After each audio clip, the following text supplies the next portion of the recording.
మీరంతా ఇప్పుడు చూస్తున్న చెన్నై సూపర్ కింగ్స్ వేరు, ఒకప్పుడు చెన్నై సూపర్ కింగ్స్ వేరు. ఇప్పుడు సిఎస్కే ఐపీఎల్ హిస్టరీలోనే మొట్టమొదటిసారి వరుసగా 2 సీజన్స్ లో ప్లే ఆఫ్స్ మిస్ అయ్యారు. కానీ ఒకప్పుడు 2008 నుంచి 19 వరకు ఆడిన ప్రతి సీజన్ లో ప్లే ఆఫ్స్ కి వచ్చారు. ఒక టైంలో ఐపీఎల్ లో మిగతా టీంలన్నీ సిఎస్కే తో ప్లే ఆఫ్స్ ఆడడానికి పోటీ పడతారు అనేవారు. అలా ఉండేవి వాళ్ళ స్టాండర్డ్స్. సిఎస్కే కి చపాక్ ఒక కంచు కోటలా ఉండేది. ఆర్సీబీ 17 సంవత్సరాల తర్వాత చపాక్ లో మ్యాచ్ విన్ అయింది. ఢిల్లీ 15 సంవత్సరాల తర్వాత విన్ అయింది. ఎస్ఆర్హెచ్ చపాక్ లో మొదటి మ్యాచ్ విన్ అవ్వడం ఈ సీజన్ లోనే జరిగింది. ఒక టీం కి చపాక్ లో మ్యాచ్ విన్ అవ్వడానికి ఇన్ని సంవత్సరాలు పడుతున్నదంటే హోమ్ లో వాళ్ళ డామినేషన్ ఎలా ఉండేదో అర్థం చేసుకోవచ్చు. ఇప్పుడు సిఎస్కే ఫీల్డింగ్ చూసి అందరూ నవ్వుతున్నారు.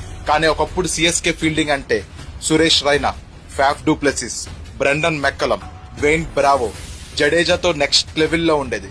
వీళ్ళకి తోడుగా స్టంప్స్ వెనక greatest wicket keeper Mahendra Singh Dhoni ఉన్నారు. సిఎస్కేకి ఎప్పుడు సాలిడ్ ఓపెనింగ్ పేర్స్ ఉండేవారు. అది వాళ్ళ మెయిన్ స్ట్రెంగ్త్. మిడిల్ ఆర్డర్ లో సురేష్ రైనా హిట్టింగ్ చేయాలన్నా, యాంకర్ చేయాలన్నా అతని తర్వాత ఎవరైనా. అందుకే అతన్ని మిస్టర్ ఐపీఎల్ అంటారు. ఇక ఫినిషింగ్ లో మహేంద్ర సింగ్ ధోని. అతను క్రీజ్ లో ఉంటే మ్యాచ్ ఓడిపోవడం అంటూ జరగదు. ఇక సిఎస్కే బౌలింగ్ అటాక్ ఓడిపోయే మ్యాచ్లను కూడా విన్ చేసేవారు. 12 playoffs, 10 finals, 5 IPL trophies. They are the most successful IPL team. ఈ సీజన్ సిఎస్కే కి ఐపీఎల్ లో వరస్ట్ సీజన్. ఇది ఎవరైనా ఒప్పుకోవాల్సిందే. చాలా మ్యాచెస్ లో గివ్ అప్ ఇచ్చేశారు. అండ్ హేటర్స్ కి చాలా సంవత్సరాల తర్వాత సిఎస్కే ని ట్రోల్ చేసే అవకాశం వచ్చింది. But they are not finished. History చూస్తే వాళ్ళు పడిన ప్రతిసారి ట్రోఫీతోనే సమాధానం ఇచ్చారు. That is CSK mark. మీలో ఎంతమంది సిఎస్కే నెక్స్ట్ ఇయర్ కంబ్యాక్ ఇస్తదే అనుకుంటున్నారు? కామెంట్ చేసి చెప్పండి.